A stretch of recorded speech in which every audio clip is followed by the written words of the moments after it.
Yep. Walking backwards.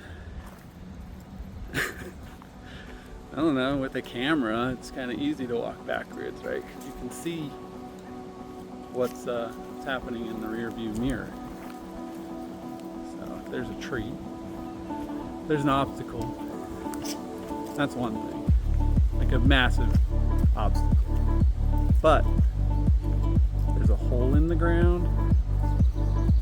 I gotta pick my angles. So, in anticipation of no holes, that was close. That's a big tree.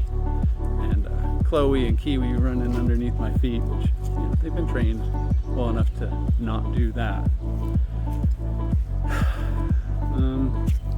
The journey becomes somewhat familiar, and in many ways, going backwards. Feeling like I'm going backwards. See that? Sensed it. I sensed the tree. I sensed it. It's like you can feel the obstacle as it approaches, but if the angle ain't right, I'm too close. I'm too close. And I can't see perspective. I'm just looking at myself. That ain't right. So where do we want to go? What do we want to achieve? Ooh, achievements. Leveling up, bruh. I don't know. Maybe, just maybe, the achievement is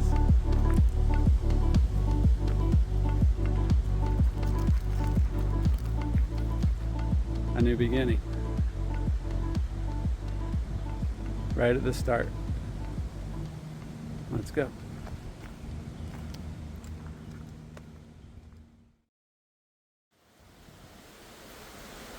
Alright, so I'm going to start here at the Cornstalk Theater Center.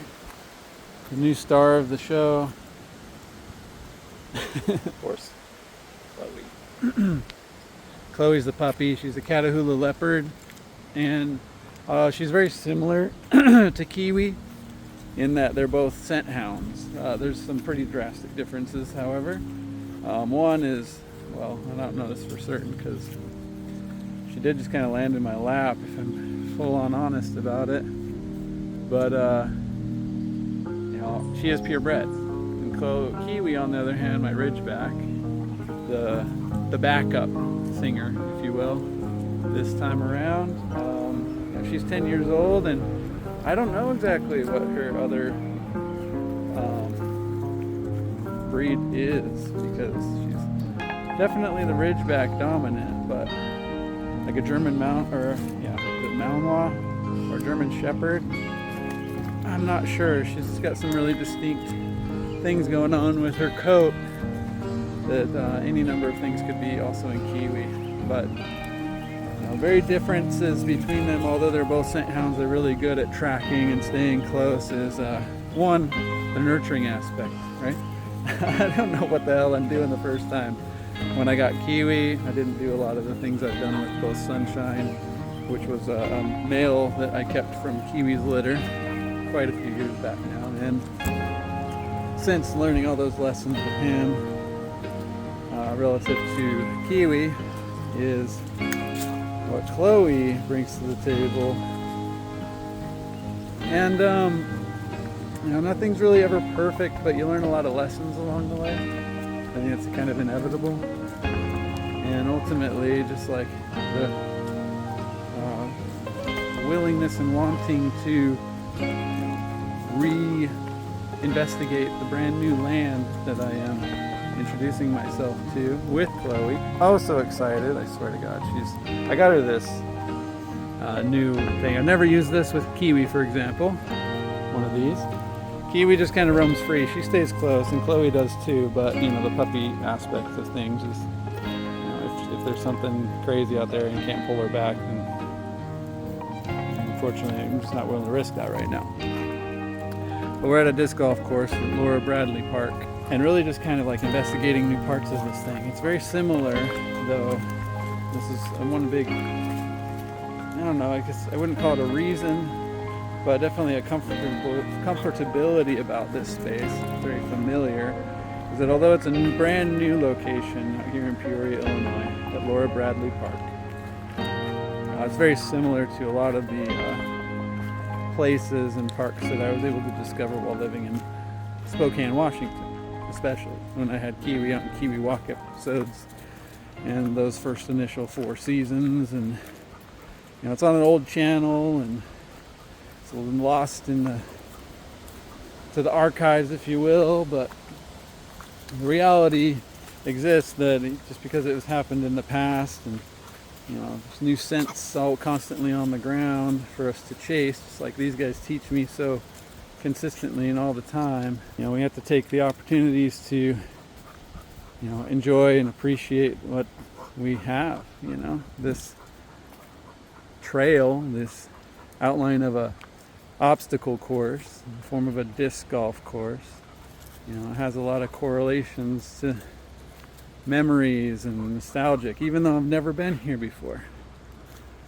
So that's kind of the whole purpose of a new channel, a new beginning, is that no matter what, even when old things end in their place, there's an inevitable beginning to something new. And as we're kind of like treacherously falling off of this hill, there's like quite an elevation gain behind me. Sorry, I'm like putting my face right in the camera. I'm not yet geared up with the GoPros and all the extra stuff. I'm just flying the drone and using my phone today and trying to handle the puppy, but keeping Kiwi off the leash. And that's as much as I can manage right now. But I'm going to try to my best to, explore and enjoy nature like I used to.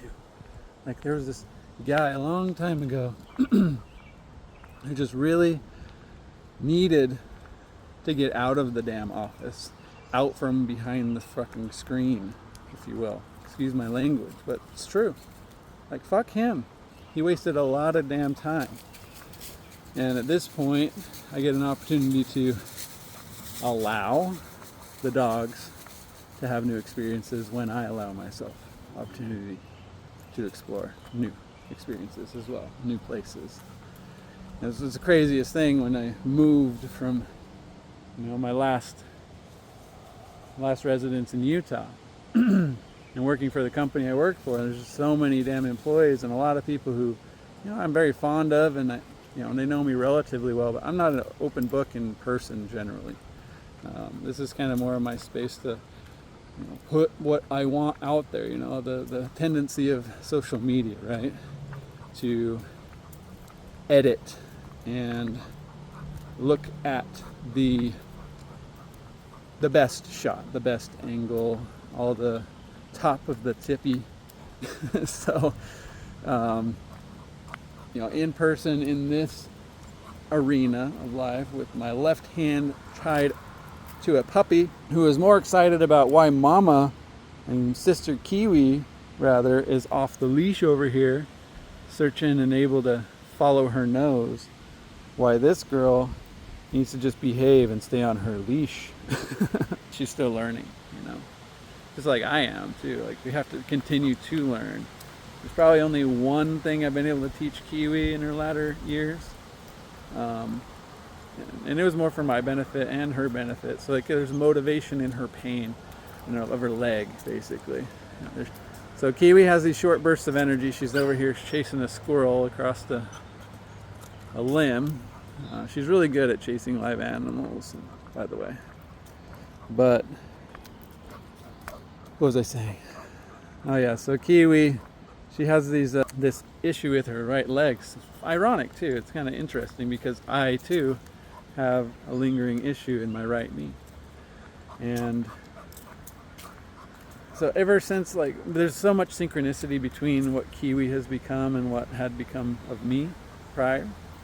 The following the scents, it's kind of that whole thing, and 101 of the Dalmatians or whatever, how the dog is an imitation or the, exact mirror reflection of their human. So I don't know, maybe I became more like Kiwi when I got her, but I do feel like there's some instincts in me that, but attracted me to her. And in turn, star of the show, Chloe, the exciting, new Catahoula leopard dog. When we do something brand new and we learn from all those old, Chloe, sit, good girl. We learn from all those old things and we get a dog that actually listens. It's actually more socially adapted, if you will, to the environments that I slowly introduced Kiwi to. You know, she got a much closer, better glimpse into the I don't know, into the world that we live in now. Just like this path that I've just come down, right? Never been on this little itty bitty road, seen how and why and where it connects to on the other side. And for today, within this 24-hour cycle, that's enough. You know, that's enough to figure out the layout of a new environment that we've been appreciating. I've been certainly appreciating my opportunity and time to, you know, be introduced to Peoria, Illinois, then to raise and watch Chloe like literally double and triple in size from when she got here. Like literally when we pulled in, she was still able to follow, like climb under a portion of the fence at the house. And to recognize just that thing to now, like there's no way she's fitting under that fence. She's grown way more than I think she has. It's because you take for granted what you're constantly looking at, you know. It's easy to observe with the eye and see the external things, but the recognition over time is really the obstacle and the relevance factor, if you will, to any of my projects. So even though this might be very extremely dramatically different, it's definitely likely an improvement from what I did the first time around. It's also complicated and more complicated in certain background aspects of things, and like what I want to bring to the table has changed, and my inspirations, and the brand new star, you know, a brand new puppy. So while I stand here and sit here, or whatever, walk here, whatever I'm doing, at any given moment, got to get out from behind that screen and allow my scent hounds here with Chloe and Kiwi to help guide me along the journey of discovering a brand new possibility, a brand new land. And then I'll just let her off the leash and let her go do her thing for a second. These are my two girls. This is my opportunity to really explore and be led. So, for whatever it's worth. Whatever it's worth, for me, fills the void of time that other people are likely more spending with their families, their wives, you know, shopping for Father's Day and all the other things that come up. For me, this is what I choose to do. This is how I choose to live. And it's not to appease or please the others.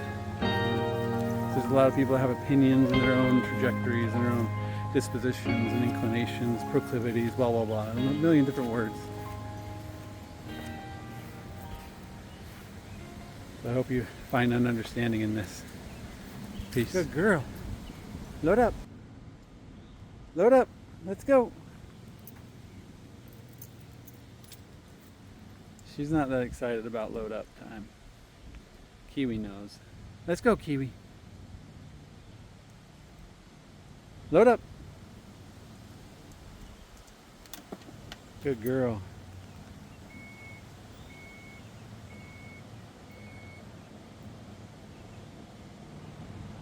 Alright, so let's get out of here, right? Oh, first, we gotta do the old thing. Just set up a little stand here. And now that the dogs are loaded up, sorry for the crotch shot. Sorry, not sorry. What are we feeling, right? where are we at? I used to do this at the end of all my old Kiwi walks, where I was more like, new to the whole premise of attempting to glean some knowledge from whatever occurred and the experience throughout the day. But this has been a massive transition for me to getting in back to like ground zero, the whole movement from winter back into some spring that seems always, looking back, they're like, where did spring go? You're already in summer. And it's definitely where we're at today. But it's a very dramatic differences weather-wise here. It's very flat. There's not a lot of opportunities for me to know directions like there has been in other locations. You really got to understand the layout of the ground and what's present to you. Because when I get up in the sky with the drone and look all the way around, for example, I lose direction. Like if I don't have my maps pulled up, like there's no dominating fortress and mountain that's present currently like there was before, little hillsides and a lot more ups and downs that are visible from a higher elevation directionally. So understanding my surroundings has not been like the easiest thing. I noticed like the ground's a lot softer, a lot more clay-like. There's a lot of projects I've been indulging at the home more than actually getting out this far. But I don't want to waste the whole summer sitting in my computer, in my room, just typing away and locking out and avoiding what we have here, which is a beautiful, Monday, it doesn't matter whether it's Sunday, any day that becomes great, like take advantage of it, carpe diem, seize it. A lot has changed since I tried to do this a long time ago with Kiwi at, 10 years ago now. Of course I got invested in that. When I do things, I tend to be fairly obsessive. I'll put everything aside in order to pursue something intensely. And so this has like really been the obstacle of my channel, if anything, and why I'm trying to put this out here the way I am right now. Is to remind not just you, but me, that it's not worth that much to make nothing, to do nothing, to accomplish nothing, to give back nothing for my own ego, my own, knowledge, for becoming known and all the other things that come along. Yeah, there's an element of fear that has always existed. It's kind of like a tendency to, there's always like a defense mechanism that I've come to understand about myself too, where, it's the fear of success. When you become capable, when you see the door wide open, and I'm talking like floodgates open, that's the fear that goes like, do I really want to succeed? Do I really want to accomplish my lifetime goal? Do I really want to glean wisdom and enjoy the grass and laying here? Well, hell, of course I do, but what is the cost, What is the cost has always been my predicament and my question, and why I think in a lot of ways I've been on a roundabout manner about figuring out all the pillars around me, like the opportunities to witness what I would be getting myself into should I succeed. And so, it's open doors, and I'm grateful for all that, right? But they're talking about 10 years ago, it's fucking 30 years old, now I'm 40 years old. It's still renting, and all the things I'd invest in that property, how devastating it was when I'm just renting and investing at the same time, and the other owner just gets that fucking authority to kick me out, boot me out, off to the thing, live in your truck for a week, just so that you can wait for the new place to be ready. It's like, the universe feels like that, and it's always felt like that to me. It's always felt like that godly hand smacking me back down to a level playing field, a level ground where I can no longer observe the relative highs and the obstacles and lows in the contrast to that. So I just want to sit in an even plane. I really want to and need to maybe recognize that, yeah, beautiful, it's a great thing, but more importantly, don't waste another decade fearing becoming successful. So, with all that said, on a fairly long video, I imagine. I don't know, I haven't cut it up yet, but there's so much to understand and know and glean, and there's such a necessary process to coming to believe and coming to faith and following, your heart, all those things. But if we ain't appreciating it along the way, we ain't stopping to smell the roses. By no means is this a rose. So, but just like, what is it in the wind? What is it on the wind? What scent am I downwind from? Follow your nose, like my dogs do. We see with our eyes, and we think we can just define everything instantaneously. You're like, well, what is this? I'm in a new land. I don't know. Clover. There's a little 3-leaf clover there. I'm on hole 3. I'm endeavoring into a volume 3 and of my book, and there's just so much to do if I spend all that time in my head, but it's all for naught if I ain't enjoying the rodeo. Either way, peace be with you all, and have a fortuitous, wonderful, blessed day wherever you may find yourself, in whatever season you may find yourself. Thanks for watching.